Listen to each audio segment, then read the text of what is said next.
The observation deck hummed with the quiet efficiency of Zelthari technology, its crystalline panels reflecting the dim bioluminescence that served as their primary light source. Dr. Veshkal adjusted her sensory tendrils, focusing on the human settlement below through the transparent viewing membrane.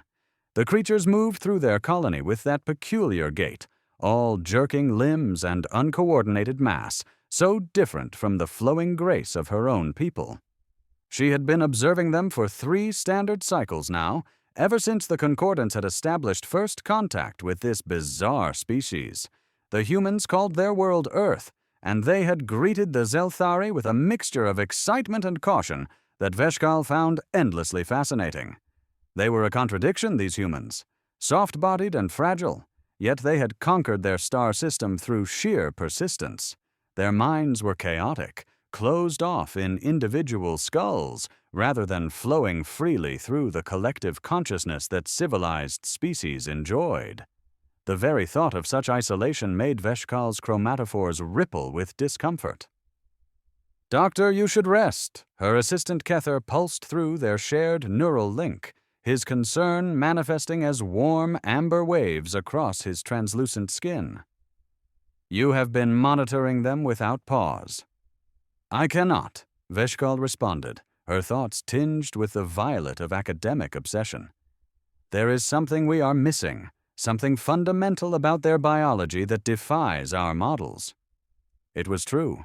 The humans violated so many principles of evolutionary logic. They generated heat internally, burning their own nutrients in an endless chemical fire. They carried their young internally, a parasitic relationship that should have driven any rational species to extinction. Their bodies were riddled with inefficiencies, vestigial organs, redundant systems. And yet, they thrived. Veshkal adjusted her instruments, focusing on a family unit moving through what the humans called a recreation area, a female, a male, and a juvenile. The small one moved with even less coordination than the adults, tumbling across the vegetation in what appeared to be a state of barely controlled falling. The larger humans watched with that strange configuration of their facial muscles they called smiling. The settlement itself was a study in organized chaos. The humans had constructed it near a geothermal vent, apparently drawn to the heat that would have been lethal to most Zelthari. They built their structures from processed minerals and organic polymers, stacking them vertically in a way that seemed to invite catastrophic failure. Everything about them suggested a species that had evolved under constant threat, developing redundancies upon redundancies to survive in a hostile universe. "Perhaps that is the key," Veshkal mused to herself, her tendrils weaving through the air as she thought. "Perhaps we are looking at this incorrectly. Perhaps the inefficiency is the point."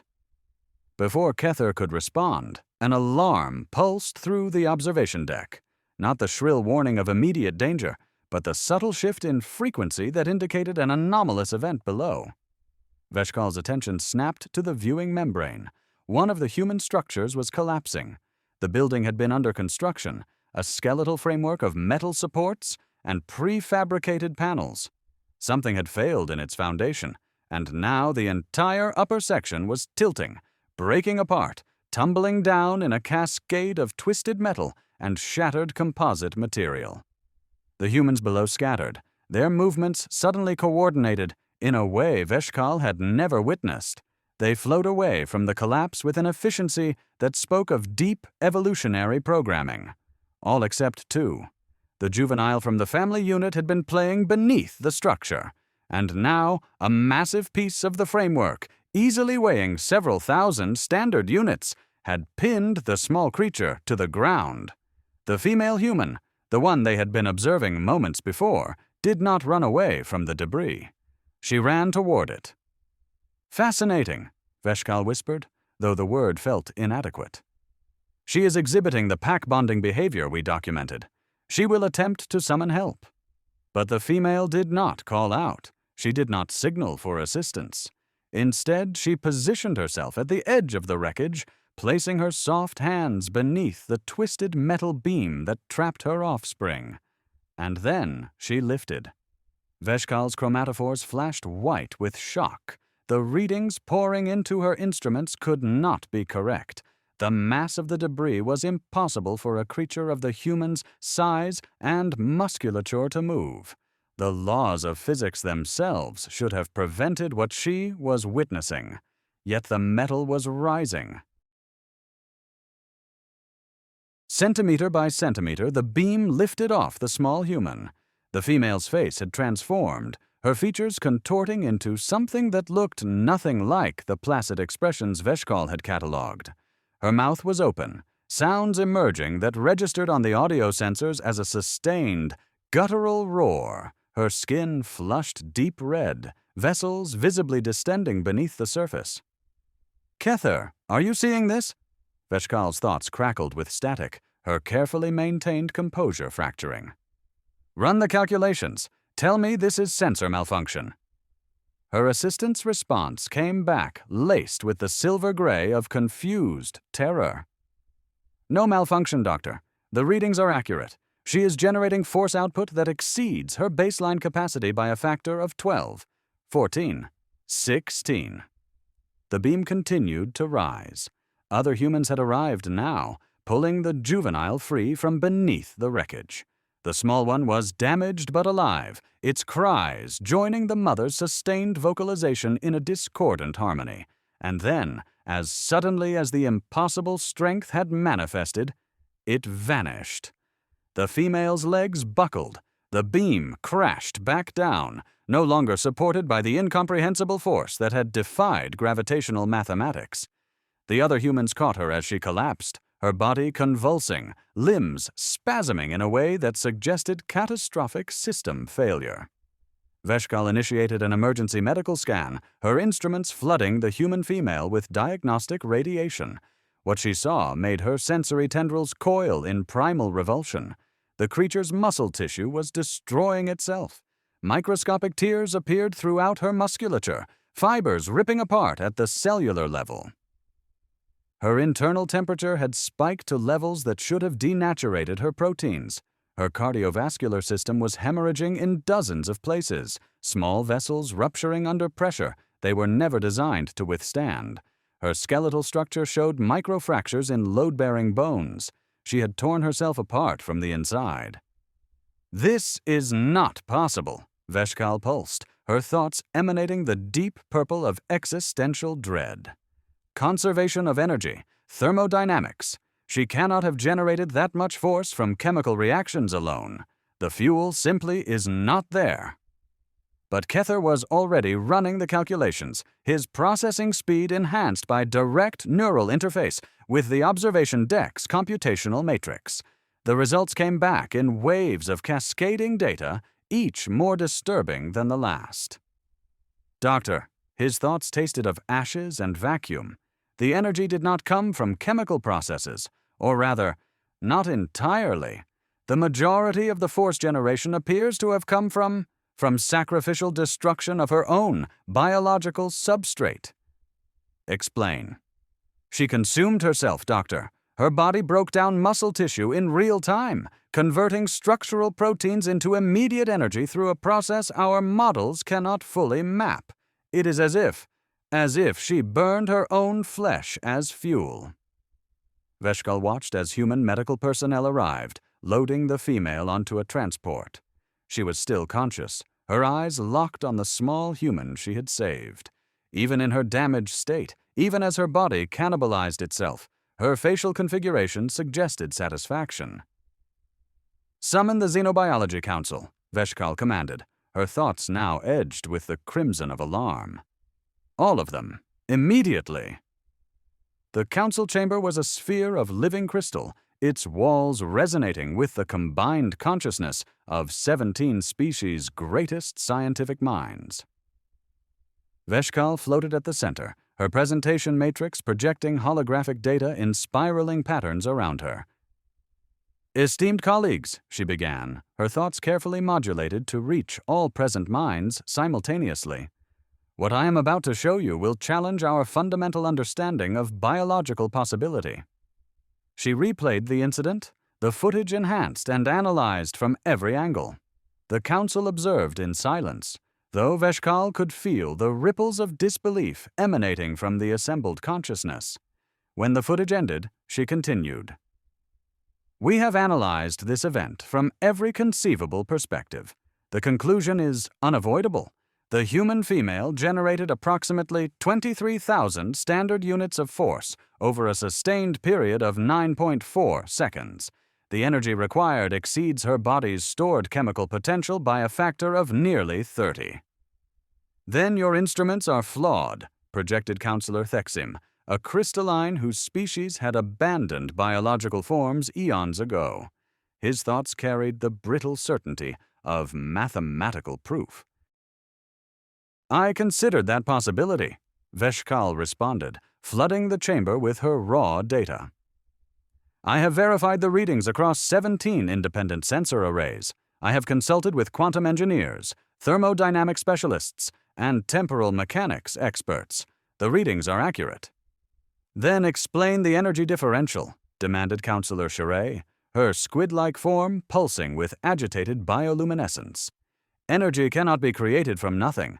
This is fundamental law. Veshkal felt her chromatophores flush with the deep green of terrible knowledge. That is precisely what disturbs me, Counselor. The energy was not created from nothing. It was transmuted, ripped from the fabric of the human's own body through a process that resembles nothing so much as controlled necrosis. She expanded the holographic display, showing the cellular-level breakdown of the human female's muscle tissue. Observe. In the span of those 9 seconds, she sacrificed approximately 4.7 kilograms of her own muscle mass. The tissue was not simply damaged, it was consumed, broken down past the level of cellular structure, past even molecular bonds. It was unmade, and the resulting energy was channeled into force generation. The chamber rippled with waves of horrified fascination. This is necromancy, whispered Counselor Veloth, an elder whose species had achieved consciousness before most of the galaxy had cooled. Biological necromancy. I hesitate to use such archaic terminology, Veshkal began, but Veloth's thoughts cut through her objection like radiation through flesh. What else would you call it, Doctor? The creature sacrificed its own living tissue, its own structural integrity, to generate power that should not exist. It broke fundamental laws to achieve an impossible result. And then... The elder's presence in the shared consciousness grew heavier, darker. And then it survived. Its body is already regenerating the lost tissue. We have confirmed this, yes? Veshkal's confirmation tasted of bile and dread. Yes, Elder. The human female is recovering. Her body has already initiated cellular repair protocols. At current rates, she will be fully healed within 4 to 6 standard weeks. She tore herself apart and will simply regrow. Cheray's bioluminescence flickered with patterns that suggested prayer or warding gestures. This is not biology. This is sorcery. It gets worse, Veshkal projected, and she felt the council's attention sharpen. This event was not unique. I have accessed the human databases with their permission. They have documented thousands of similar incidents throughout their recorded history. They even have a name for this phenomenon. She let the word hang in the shared consciousness, translating it directly from the human language. Adrenaline response. The council processed this. Adrenaline, a simple chemical compound, a hormone produced by small glands near the human kidney analog. The humans treated it as mundane, as ordinary biology. They do not understand what they are, Veshkal continued, her thoughts now tinged with something approaching pity. They think this is normal. They think all species can do this. They have built their entire civilization around the assumption that any creature, when sufficiently motivated, can sacrifice its own body to generate impossible strength. She projected more data, flooding the chamber with examples. Humans lifting ground vehicles off trapped companions. Humans running on fractured limbs, fighting with broken bones. Humans remaining conscious through injuries that would have killed any civilized species through shock alone. humans whose bodies consumed their own fat, their own muscle, their own organ tissue when external fuel ran low, burning themselves as living candles to survive starvation. They are predators, Thexim projected, his crystalline thoughts ringing with alarm. But not of other species. They are self-predators, creatures that hunt and consume themselves to fuel their continued existence. And they reproduce, added Cheray, her form darkening to the deep purple of abyssal depths. Each human carries this potential. Each one is a potential biological necromancer, capable of violating physical law through self-sacrifice. Counselor Veloth's ancient presence expanded, filling the chamber with the weight of eons. We are discussing this as if it is a curiosity, a biological oddity to be catalogued and studied. But consider the implications. These creatures evolved this capacity. Their home world shaped them into beings that could rip energy from the quantum foam of their own cells. What manner of hell did they crawl from? What nightmares did they face that required such adaptation? Veshkal had considered this question during the long hours since witnessing the incident. She had examined human evolutionary history, studied their fossil record, analyzed the ecological conditions of their origin world. Earth, she projected softly, is a death world, Elder. It exists in what we would classify as a hostile habitability zone. Its gravity is crushing, its atmosphere is corrosive, its weather patterns are violently chaotic. It is bombarded by radiation that would sterilize any civilized colony. Predators evolved there that could consume humans whole. Diseases, parasites, environmental toxins, everything on that world is trying to kill them. And so they evolved to kill themselves first, Veloth concluded, to burn their own flesh before the universe could claim it, to tear themselves apart in service of survival. They are wounds that walk, creatures of controlled catastrophe. The chamber fell silent, though silence among telepaths was never truly silent. Veshkal could feel the undercurrents of thought, the cascading realizations, the growing horror. Finally, Shirai spoke. What do we do with this knowledge? The humans have been accepted into the Concordance. They trade with us, establish colonies near our own, send their young to study at our academies. And all the while, each one of them is carrying this potential for reality-defying self-immolation. We certainly cannot tell them, Thexim projected with brittle certainty. Can you imagine? Informing them that their normal biological processes are actually forbidden sorcery, that they violate thermodynamic law every time their stress hormones activate?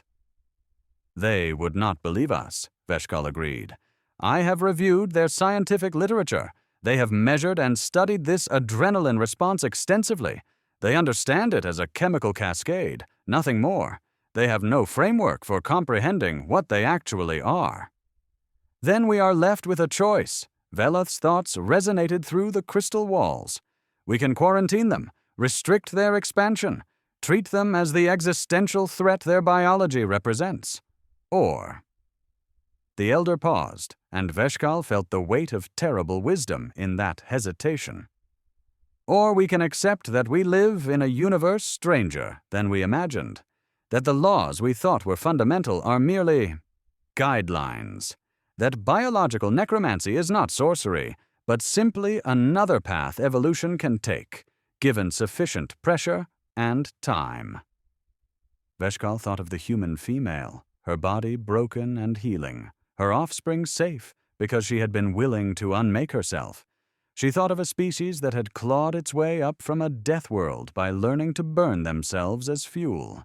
She thought of their literature, their art, their philosophy, all built on the foundation of noble self-sacrifice. They did not see themselves as monsters. They saw themselves as heroes. Perhaps both were true. I propose a third option, Veshkal projected, surprising herself with the certainty in her thoughts. We study them. Carefully, respectfully, we learn how they have weaponized self-destruction and transmuted it into love, into courage, into the willingness to die so others might live, because that is what makes them truly terrifying, esteemed counsel. She projected the image of the human mother one more time, her body ruined, her face configured in that expression of fierce satisfaction. They are not afraid of their own power. They would do it again. Every single one of them, given sufficient cause, would tear themselves apart without hesitation. They are a species of biological necromancers who have forgotten they are performing miracles, and they are breeding, expanding, joining our civilization while thinking they are normal. The council absorbed this in horrified silence. So we watch them, Veloth finally projected. We document their impossible biology. We learn from them if we can bear the knowledge, and we pray to whatever forces govern this mad universe that they remain our friends. Because if they ever become our enemies, Shirei added, her bioluminescence flickering with primal dread, we will be facing a species that can sacrifice their own flesh for power, that treats thermodynamic law as a suggestion, that can summon demonic strength from the quantum substrate of their own cells. We will be fighting necromancers who don't even know they're casting spells. Veshkal felt the council's consensus form, a collective decision weighted with fear and fascination in equal measure. The humans would be allowed to join the concordance. They would be welcomed, studied, befriended. But they would also be watched, always watched, because somewhere in the depths of the galaxy, a mother had lifted impossible weight to save her child, and in doing so, had revealed a truth that the civilized species were not ready to accept, that love could be transmuted into energy, that will could override physics, that the soft, fragile humans were perhaps the most dangerous creatures ever to evolve. They called it adrenaline. The concordance would call it what it truly was. Magic. 3 cycles later, Veshkal received a message from the human settlement. The female had recovered fully, her muscle mass regenerated, her bones reknit, her cardiovascular system restored. She was requesting permission to visit the observation deck to thank the Zelthari researchers for their medical oversight during her recovery. Veshkal accepted the invitation, curiosity overriding her lingering unease. When the human arrived, she moved with the same awkward gait Veshkal had observed before, no trace of the terrifying strength that had manifested during the crisis. She smiled with that peculiar facial configuration, radiating warmth through body language rather than telepathic projection. "I wanted to thank you," the human said through the translation matrix, her voice carrying harmonic frequencies that the Zelthari found unsettling. "For watching over us, for caring about our safety." "It is our duty," Veshkal responded, careful to keep her chromatophores neutral. "How is your offspring?" "Tyler's fine. Kids bounce back fast." The human's smile widened. "The doctors were amazed I was able to lift that beam. They said it was a classic adrenaline response. Apparently, in extreme situations, our bodies can temporarily override their normal limitations. Fascinating biology, right?" "Fascinating." Such an inadequate word for the systematic violation of physical law. "Indeed," Veshkal managed. "Your species is full of surprises." The human laughed, a sound like breaking crystal. "That's what makes life interesting. You never know what you're capable of until you have to do the impossible." After the human left, Veshkal stood at the viewing membrane, watching the settlement below. The humans moved through their daily routines, cooking their food over open flames, exercising their bodies to the point of deliberate damage, exposing themselves to their star's radiation for recreation. Biological necromancers, playing at being normal. Somewhere in the settlement, a child was running, laughing, alive, because its mother had been willing to unmake herself, and the mother had recovered, would live to potentially make that same sacrifice again, treating cosmic horror as maternal instinct. Veshkal's chromatophores flickered through the entire emotional spectrum before settling on a color that had no translation in Zelthari consciousness. It was the shade of terrible wonder, of fear and admiration intertwined. The humans would inherit the galaxy someday, she realized, not through conquest or superior technology, but through sheer, impossible will. They would sacrifice themselves cell by cell, burn their own flesh as fuel, violate every law of physics, and call it love. And they would never understand why the rest of the concordance watched them with equal parts terror and awe. To them, it was just adrenaline. To everyone else, it was magic. Dark, terrible, beautiful magic. Claim your seat at the apex.